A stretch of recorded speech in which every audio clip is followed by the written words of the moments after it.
Alright, this is how I pack for in the wintertime. Large box, center tape. I tape here, here, here, and here to make sure this thing comes apart sturdy. Alright, for insulation,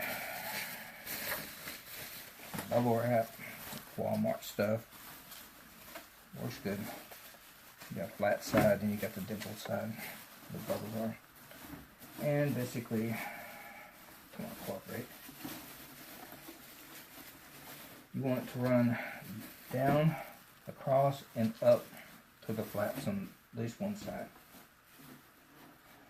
So, let's do it like this.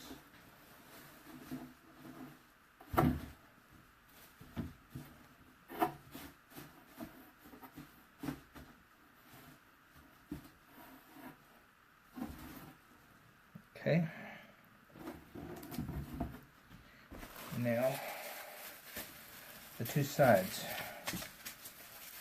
I cut the two sides where they go past a couple of inches. And when I put it in, I'm going to set it down where this bottom folds up and lays on top of the bottom. So, easiest way to do that. Flat side out. And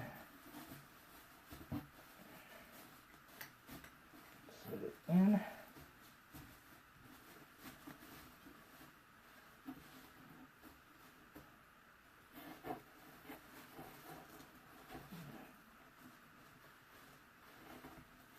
Sure it overlaps from the bottom and the sides. Pretty much like that. See it, this comes up and it overhangs on the side. There we go. And the other side is a copy of that. Same deal. It's cut past.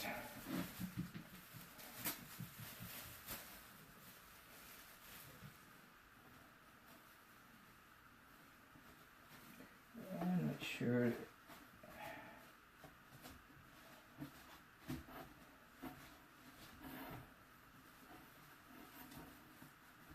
same principle, sits like that. Alright. Love the one-ads. These old one-ads. Get them.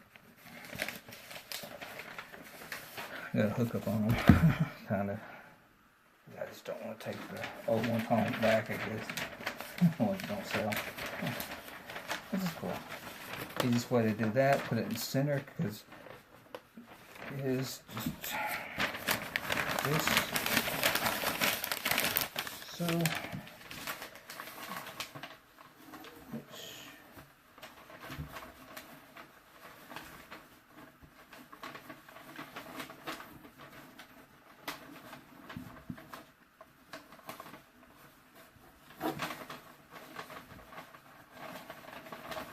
even that way, it's still kind of a pain, but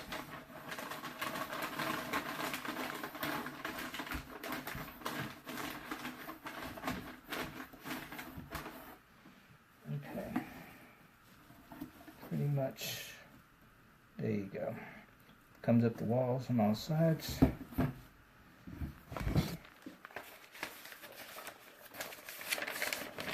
Now we work on the floor of it.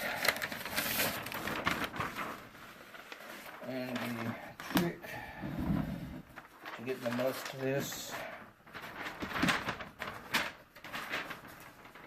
just grab it like so far down, like that, and just, you don't fold it tight, don't crimp it really, just roll it down. So, roll it. And then on the crimp a little bit, but you see, you want it loose, you don't want it tight. And same thing. It comes up the walls.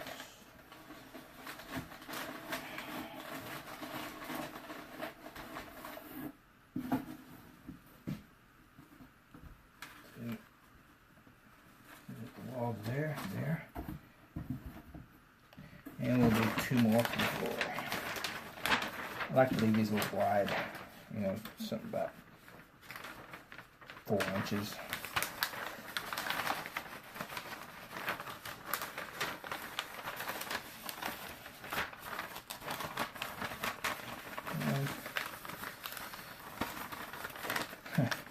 Okay.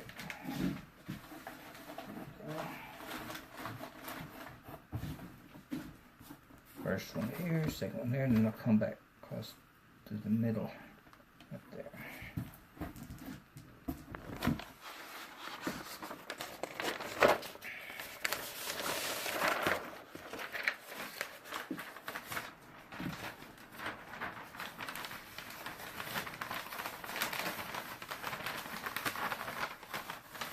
Same.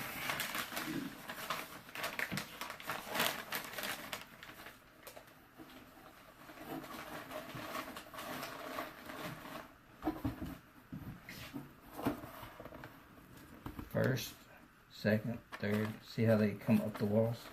We're going to kind of continue that. It kind of locks it in a little bit. Now we're working up the walls of it. Making a box out of a box out of newspaper. But these you don't come as wide. Come about 3 inches.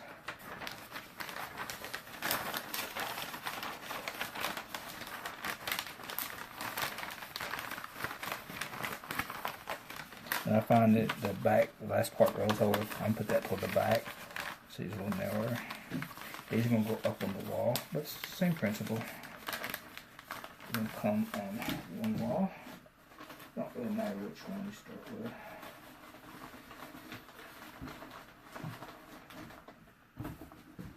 with. And they don't come all the way to the edge yet, but we'll adjust that. Let's just get it in there.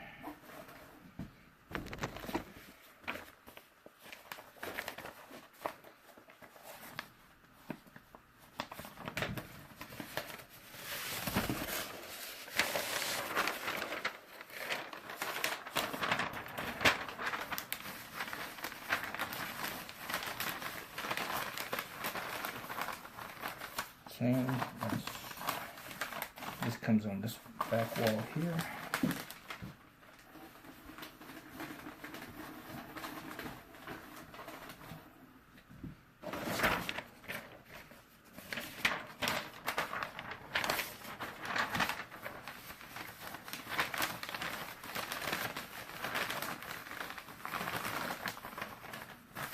Okay.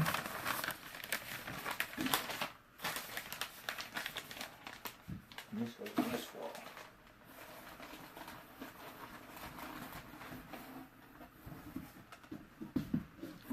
See, this is the outside wall here, outside wall, and then this one comes on inside.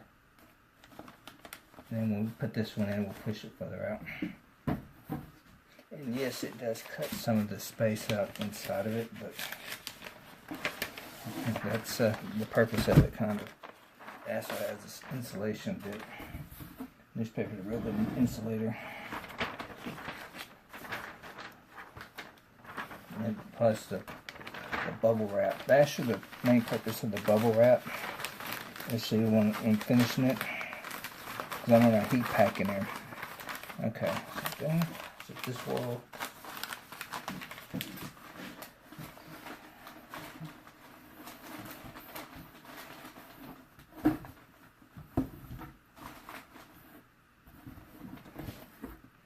Okay, so basically layer, layer, layer, against the wall, this wall, this wall. And what we'll do is we'll come up, the next one will come up one more, those against the wall. And that's going to be all the sides we're doing. Everything else is going to be filler on top.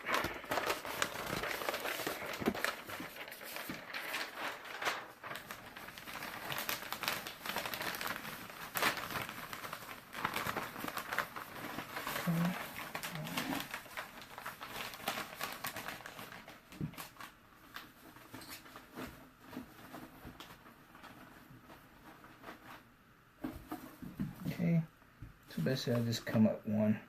It don't matter if you start that wall really. This one. But the bubble wrap's going to insulate most of it. It's going to help hold the heat in. We put into it when we put the heat pack.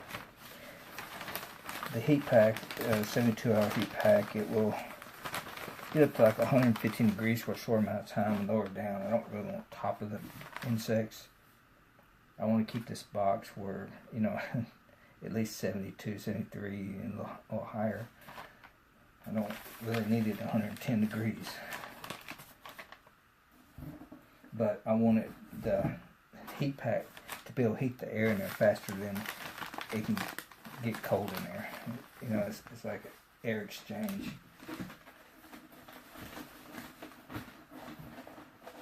In other words, I'm not as concerned about being completely air proof. I mean, for actually I think most of these heat packs, they need a little oxygen anyway to even get hot. Some of these new ones, I'm not absolutely sure on them. The older ones did, but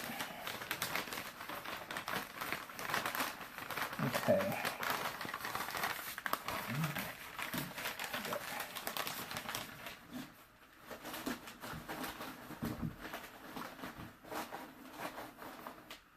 And that's one.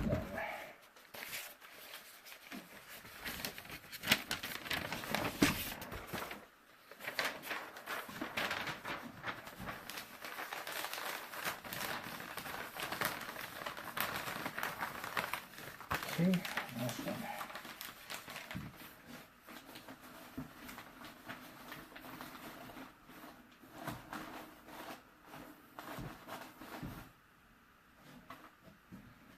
Okay. We'll look at it. It's gonna be like a 2 or 3 little sections. I'll probably edit it all into one deal and put it on my YouTube. But alright. Let me talk through what we did. Okay, the bottom, the bubble wrap, see how it comes up the box on that one, and most of the way on that one. And it comes up over here too. Alright, bubble wrap, bring it across, bring these over, they overlap. Back on the first piece, they cut them a little wider than the box, about, you know, about 2.5, 3 inches wider than the box is good. But same here, and then the bottom folds under, down there. This one just comes up, you know, right above the crease. That's fine. You'll see when I get done with it. But all right, bottom, roll it about 4 inches wide. Or a little wider. Don't, you know, you want it to be at least, you know, a couple little padding to it. See that? It's not rigid. It has a little give. Creates airspace in there. Air's a good insulator. So as long as you heat the air up and that you don't get cold air in there faster than it can heat the box. It's like heating a small area is easier than heating a big room. You're creating a small room inside this box, and that heat pack can just about handle this room. It's the principle of it anyway. But roll it 4 inches there, come back to center. Once you get the center, you come back to your walls, the lower walls. You'll come out one side, bring it past, come to the other side. Or actually, those right there they are. Those come out the wide past, same there, and then these come in locked in the other two sides. So we built a little box in there. And if you look, we still have some area. I still gotta make the cups for this, but that's what I'm saying. I'm gonna have to edit it through. But what's gonna happen is once you get your mantids in here, or whichever you're packing, this probably work for a bunch of other stuff. I don't know about reptiles, but most insects I'm pretty sure do pretty good with it. But once you get it your package in here, and I'll show you to make some fillers too. I'm gonna actually film packing this particular package, I think, completely. But I still gotta make the cups, and I'm not shipping out till Monday. But when this folds over, when the box lid comes over, this will come over. Pictures all this bit more newspaper. This will come over, and then the long pieces will actually come over. Now then, you see it's going to leave a area right here. Okay, that's what I want really, because it's going to kind of insulate against the top here. You might have a little air come through here, and I'm actually going to poke holes right on the seam line of these flaps. Where these flaps come down, and you tape them. I'm going to poke some holes in there, the oxygen come in. Now then, it's going to be small holes, so little oxygen. That way, you know, it ain't going to be a full oxygen coming through there. So that heat pack got to heat up a bunch of oxygen. But you do want some. Now then, you know, that heat pack, like I said, it gets up to 115. And it goes down like to 100. But this being the bigger size box, it's probably going to keep them closer to... I'm shooting for 70, 72, 73. Most of these things are going to be alright with that temperature for a short amount of time. And then plus, you got to realize too that if you ever look at the tracking, most of the time your packages, if you mail them late in the day, like you know, well, our post office closes I think 4, so I usually get there like at 3:30, 3:45ish, and you know, depends on how fast I have to try to get there. But yeah. Sometimes I was almost late, and I'd hate that to ship on a Tuesday. But when your package gets to tracking, you track it, and the post office takes it to the distribution center, which I'm not sure, you know, I don't really think they're going to put it just like right out in the weather. It'll be at least on a truck or inside a warehouse, and, you know, they might get down to 60-something degrees. It might get down to 50. But this is going to keep it warm enough, different than 50 degrees to inside with 110, minus, you know, fair 70 plus, you know, it's not that cold. Okay. Then when they put it on a plane, it's flying most all the night. And I know I hear people say, well, it gets real cold on planes. Well, I got a theory on that too. Airplane uses hydraulics, and ice and airplanes do not mix. So I can guarantee you they don't want it freezing inside that airplane. Okay, pretty good logic there. So I know I've heard people tell me that it gets below certain degrees. They don't strap the package to the outside of the airplane. Well, maybe in some countries maybe, but we don't. Okay, so it is flying most of the night. The main time I really worry about it is actually at the en route, when you get it to your postman and he's on the delivery. The thing that scares me the most is summertime when the sun's beating down the deal and these boxes get, you know, really hot real quick. And, you know, he might not park his Jeep or car, you know, in a shady spot. Sometimes they got to get out and deliver packages, but they usually carry, you know, they usually drive out and pull up to the front porch to deliver these. And also, that's the scariest part, is when he delivers it. How long is it sitting on the porch? Is it in 120 degree weather? Is it, you know, 18 degree weather? Can it sit in 18 degree weather for, you know, 8 hours, 9 hours, 10 hours? Well, I don't think any amount of insulation is going to really do that good in a box unless you go to styrofoam and some auxiliary heat. And well, yeah, I'm gonna pack it where it can sit outside for a short amount of time, maybe an hour, 2 hours, you know, and maybe longer than that, before, you know, you don't have much air movement inside of it. It's not like, you know, air currents going directly in it. The outside of the box will start getting cool and it'll soak in, but you have a sheet in here that's actually going to slow it down. And then here's the deal about the newspaper. The newspaper, it'll go through a layer, but in between those layers, you have trapped air. Air is a great insulator. So that's the reason you want them loose. You have air through here. It's got to heat. It's got to cool that air down. It's got to cool that air down. It's got to heat that. It's got to cool this down. So you see the theory. It's like a radiator reverse. They're trying to cool it. You know, you're cooling the fins. Think of these your fins. They're steadily cooling this side of it. This side going through air. Takes longer to cool it. Another side, another side, another side. So I mean, the more layers you have, the longer it's going to take before the middle gets cold. Now the top, the heat pack's good for 72 hours. So if it arrives there 72 hours from there, you know, from the time I sent it, well, I don't think it done a whole lot of good in the way I could have packed it. I just hope maybe that 72 hours is kind of being generous and it lasts for 79 hours, 80 hours. But usually 3 days. That's the reason I always mail on my favorite day to mail is Mondays. Because I have most of the week to get it ready the week before. And I tell people that I usually mail Mondays or Tuesdays. I do not mail Wednesdays. I do not mail Thursdays. Maybe overnight or something. But yeah, no, general priority, it's usually there in 3 days. And I've had issues with that too. But yeah, Mondays and Tuesdays. Because I do not want this thing to get stuck in the post office over the weekend. That's where we're at. So this works nicely. My opinion on putting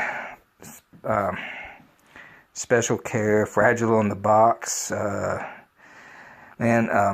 if you pack it good, if you pack it where it survive a regular trip, I think it's going to have just as much odds of getting there as it does if you put fragile on the box. Actually better, because when you put fragile on the box, I've had orders I've received in the past with fragile on the box and live animal. They showed up, the box all damaged, looked like they stomped it. I mean, it's creating a target. It's sad that people are like that, but that's just it. So put it on if you want to. Sometimes I put live animal because one of my customers requested, because the postman, if he sees live animal on it, he makes sure that he delivers it first, the first part of his route. It ain't like that on most everybody else. It's just that's our particular deal. So I put it on hers, and we had no problems. But yeah, that and this side up. I ain't gonna put down the postal workers, but I could count more than 10 boxes I received that said this side up, and I couldn't read them when they handed the package because this side up was pointing down. And it really sucks. Is 2 of those times it was fruit flies. Fruit fly culture running out the top of the fruit fly thing. Yeah, this side up. I guess their up's different. And she handed it to me smiling. I just okay. They don't get mad about it. It's that's another thing. You do not piss off your postal worker. If something happens, don't go all ballistic on it. Just say, hey, this next time this goes up because this down here it runs out. So, yeah, ain't no point in throwing a ballistic fit about it. If you spend $800, if I spend $800 on something that had to be pointed up and they didn't point it up, that's my bad for shipping something to a point.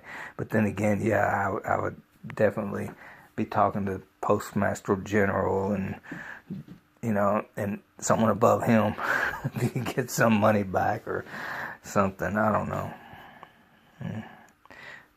All right, let me